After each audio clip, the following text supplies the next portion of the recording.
Hello, welcome to MXDOUT.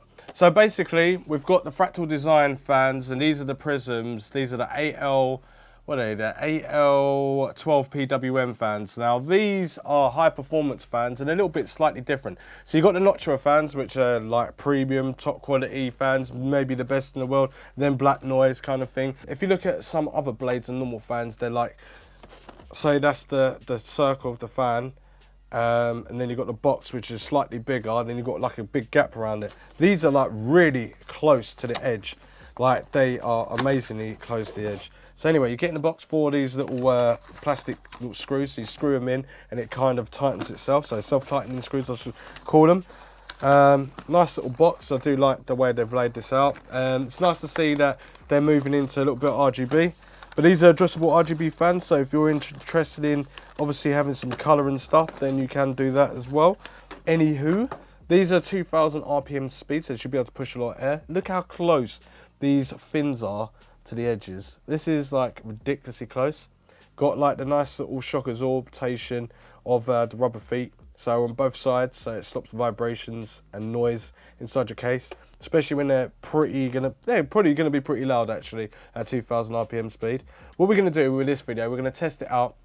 We're gonna do some normal everyday stuff and see how much the fans activate and how like it keeps the system cooler and stuff like that. So we'll check that for details.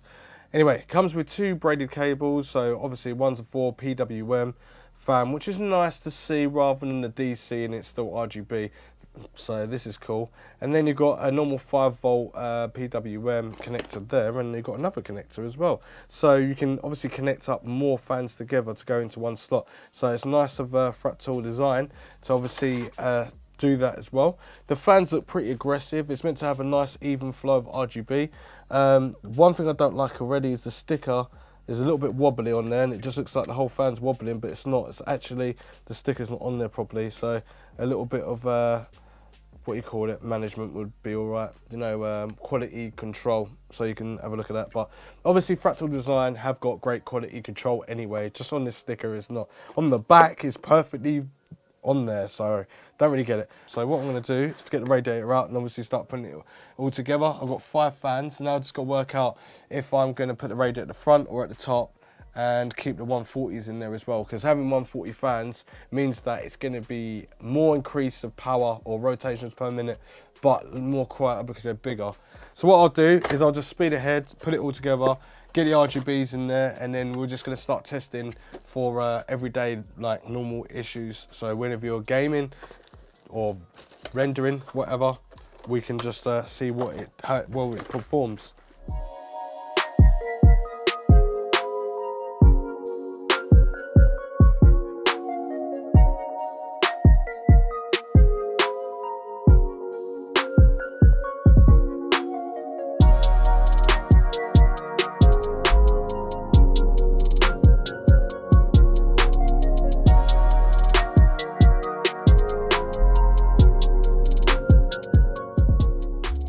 So I've gone from fan 1 with the pins into fan 2, and then from fan 2 with the pins, I'm going to go into fan 3, or RGB connector. So it will go in like that, that's what it should look like.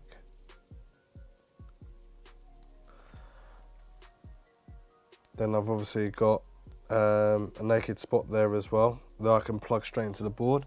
And I've got pins on there, so I'm going to be using this end off of fan 1 to go in there.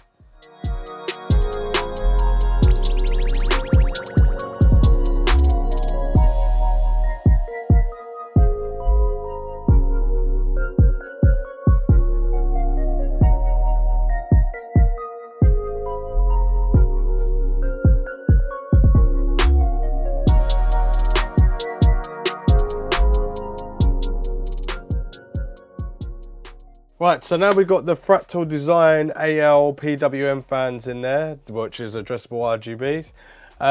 It's nice that it daisy chains between the cables of the 5 volts, which are 3 pins, rather than the 12 volts, which are 4 pin. So make sure your motherboard has got 3 pins, so it's got like 2, then miss out 1, and then 1 on the right hand side. It only goes in one way. Let's do a sound test and just check out how fast the rotations per minute are on here. I've got the case door open. Got to try and find the power button. There we go. So what I'm going to do is just log in into the BIOS screen real quick, and then we're going to do like a speed test. So at the moment, just off the bat, so the pump's running at, well, I don't know how it could be running at. Well, I suppose it could be. It's saying nearly 2,000 rotations per minute. So yeah, CPU is running at 560 rotations per minute. I'm not really doing anything. So if I was to plug these in, it'll be like a different scenario. So I've got the fans just on breathing at the moment. It's not too, it's not tense, and no intensity of brightness, but it's bright enough, you know it's actually happening. I just like the fans, how close they are to the edges, and it does feel like it's pushing some air. When I was sitting behind there and I was listening to the fan noise and obviously how much air was pushing, it was quite significant. So the microphone is about 60 centimeters away from the actual case itself. So now this is 30 centimeters of pressure from the actual fans. And I'll tell you what, they feel like they are moving some air. So from the top, I could feel the air in here, but technically they're exhausting, and it feels nice and cold at the top there. I wonder what temperature we've got. Well, CPU temperature's at 29 degrees. That's saying quite a lot. It's doing pretty well. This is a 9900K in there. So that's pretty good. 29 degrees that we're seeing. So we're seeing, I can literally feel the air being pushed from the top, which is what you really want to do. You want to get all the heat out the top. Now I haven't got the side on, but even when I've had other cases on and I've had other water cooling units on and I've had the 360 on the 9900K, I've seen around 34, 35 degrees, maybe 36. And today's kind of a nice day. It's quite warm and it's all right in here. It feels around 21 degrees in here. But this is what I'm trying to say, is that I think these fans are better than the other predecessor of Fractal design fans. Obviously they're more expensive, but you get a little bit of addressable RGBs, but you can still connect it up with the 360 as well. Let me put the side on quickly, see if there's any dramatic bit of heat coming in. So this is also what the noise that you would hear as well at 30 centimeters away. Maybe a little bit further away, it's about 40 centimeters away.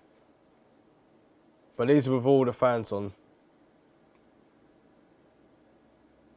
So at the moment, still 29 degrees, so that's fine. I actually think these fans are actually good. But let's try it for real world scenario. So I'm going to keep it at stock and then I'll come back in and maybe overclock it.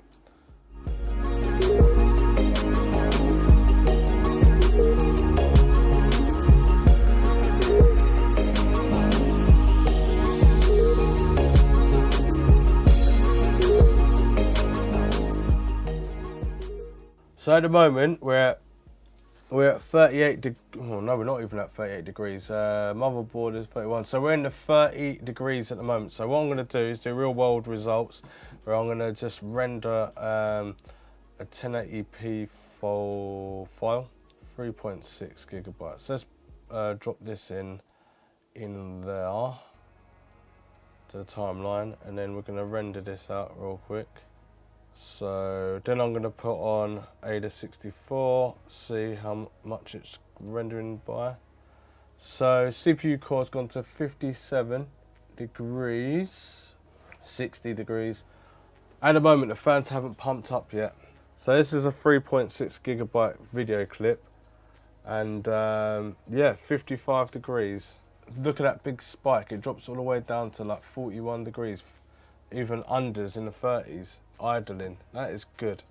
Right, let's try a game on there. Right, while it's doing a download for whatever it's doing, so it's downloading reads and writes the SSD. What's kind of 7.82 gigabytes, and we are at the most 34 degrees. That is damn good, considering I haven't even got my my aerial in there, or my Bluetooth aerial, so I'm just literally near the Wi-Fi, but I'm not close enough for it to get the best speeds, but it seems to be doing alright. Let's see, what else can we do? Let's run a YouTube video. If you haven't seen this video, go and check it out. This is an error cool case called the Claw. It's not a bad case. Let's see what we get in temps now. Right, 49 degrees is on core 2 and it's dropped down to 42. So I've got that in the background, I've got something else downloading. So it's not bad at all. Let's try doing a render at the same time. Alright, so a little bit over 3 gig and run at 47 degrees. Let's render at the same time. So 61 degrees max. I've got a video going off in the background on YouTube.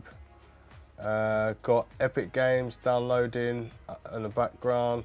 Premiere Pro rendering. And all the temperature is hitting is around 60 degrees. Right, I haven't played this in ages, and there's so much stuff's going on. Season 9. Okay. Let's just play.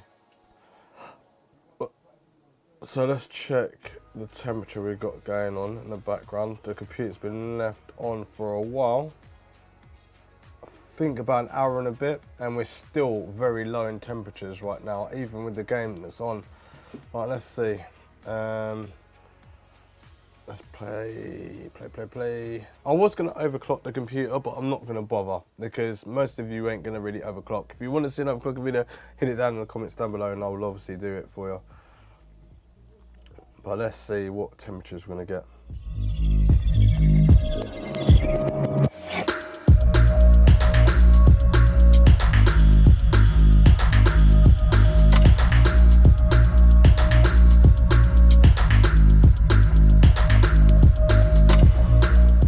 Still in the 38 degrees, hardly anything.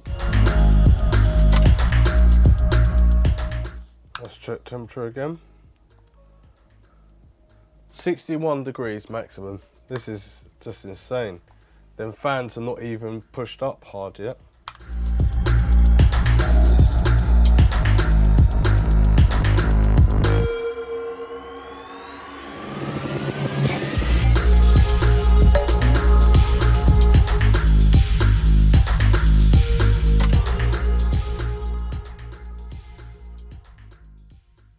Let's leave that game.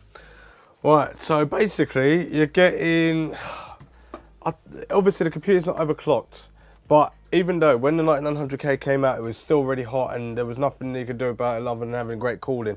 Now, to see that kind of cooling, and it's not even custom cooling, that is amazing. Those fans are doing it justice, and plus they're addressable RGBs, which I do like as well. And I like the fact that I've got everything connected and everything, like I've got an RTX 2080 Ti, I've got an NVMe terabyte Samsung NVMe drive in there. I had all of this going off at the same time and it just works. It's just really quite cool. All I need to do is check the RGBs out. Now let's talk about the RGBs really quickly.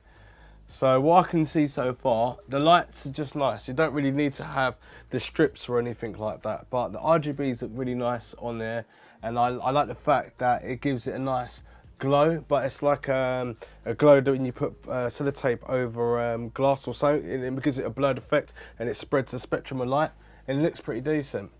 So if I can change all the colours I want and it just works on there. So we've got the rainbow coloured fans at the top here now. Basically you can have it so it's all synced together and it all works together just like you can in any other software. It works with Asus, it works with ASRock, it works with MSI, and it works with and Gigabyte. So you can stick all the RGB on there and it will work all together, and obviously you can use those fans as well, buy them separately and then obviously put them on there. I'm not too sure, I can't remember how much they are, so let me have a look quickly. Fractal design RGB, let me put RGB. 120s, 54.98. It's not really much of a difference in price with the 140s, but you get free RGB fans and that for that price. They say 1200 RPM speed, but the ones that I've got go up to 2000. So they must have different versions of them then, because I actually thought that it was only one set of fans they had. So if I go into Fractal Design, let me see on their website. if they've got different RGB fans. This is the case I was talking about. Basically like S2, but it's got vision. It looks like it's got LEDs at the top there. I would like to see that. So these are the Prism series. Okay, no, they've got Prism SL14, Prism SL12, Prism AL14 PWM, and Prism AL12 PWM, which I've got. So there is quite a few different versions, but these ones are the high performance ones at 2000 rotations per minute, which is, these are 1200. What does it say? 1200 for that one, but the PWM's 500. So you get a minimum of 500 to 2000 RPM speed, and then obviously the next one's down 1200 rotations per minute.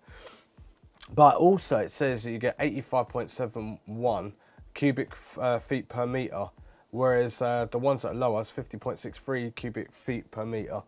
And it's not terribly that loud, it's okay. A little bit more wattage by about, what, 0.14? So, no, actually 1.14 more wattage. So, yeah, it does output a little bit more. Both 12 volts. Everything else is near enough identically the same, other than the more static pressure that it pushes along, especially against a radiator. So if you have got a radiator, these fans would be perfect for it, as you can see there. But with the ones that are 1200 RPM speeds, it wouldn't be as sufficient. But I like the sleeving and everything like that, and I like the way the RGB is. So it's nice. Kudos to Fractal Design to bringing out some RGB at once, or at last even, I should say. But remember, it's not all about addressable RGBs or RGBs in general. It's about performance, and this is why I'm so happy, because the fact that the fans are pushing loads of air through their radiator, throughout the top, and it's keeping cool without needing to ramp up the RPM speeds as well. And the fact is that I can game, use YouTube and render videos and everything like that without thinking I'm going to be stacked for performance, because the fans are not cooling down the CPU. That is so cool, and it's not even ramped up to the right speed. So I don't know what Fractal Design has done, but these fans, I'm going to have to test them against the other fans that I had from previous, I think 2013, 2014, when I've done against Noctua, Fractal Design, Corsair and all that sort of stuff. I want to check out how great these fans are in the stack up line now of 2019, because technically they look like a clear winner. They look like they're on the level of Noctua, and Noctua has always been the one that's always been winning with any sort of things with CPU air cooling and case cooling. They just look horrible. But why settle for horrible when you can have power and it be colourful as well? So and the price is not too bad. What does that work out to be? About £22, about £17 each it works out to be. It's a win-win. Anyway, hope you like this video. Subscribe, share, like, follow me on all social media platforms, but also check out Discord down below if you want to talk to me about any other things and help you out with stuff, because you always leave it in the comments and there's millions of comments to go through, and it's just a little bit crazy when you're trying to explain everything. So if I'm not explaining everything in a video, tell me what I've missed, and then I'll obviously put that in another video and stuff like that. But if you want to see me do an overclocked version of this, then obviously leave it in the comments down below. And don't forget to check out the community channels, well, the community bit as well, because I always go on the community tab and I always ask questions and see what you really want to see in that on the channel. And also, finally, I've got a drone series called Aerial Hum. Leave it in the link in the description down below. Go and check that out. It's all about drones, all about the Inspire 2 and stuff like that as well. But it's a cinema version, not like the lower end. It's the maximum end that you can get. So I'm just talking about that and talk about making it in the industry and all that if you're interested. Anyway, see you next one. Thanks for watching. Roger and out.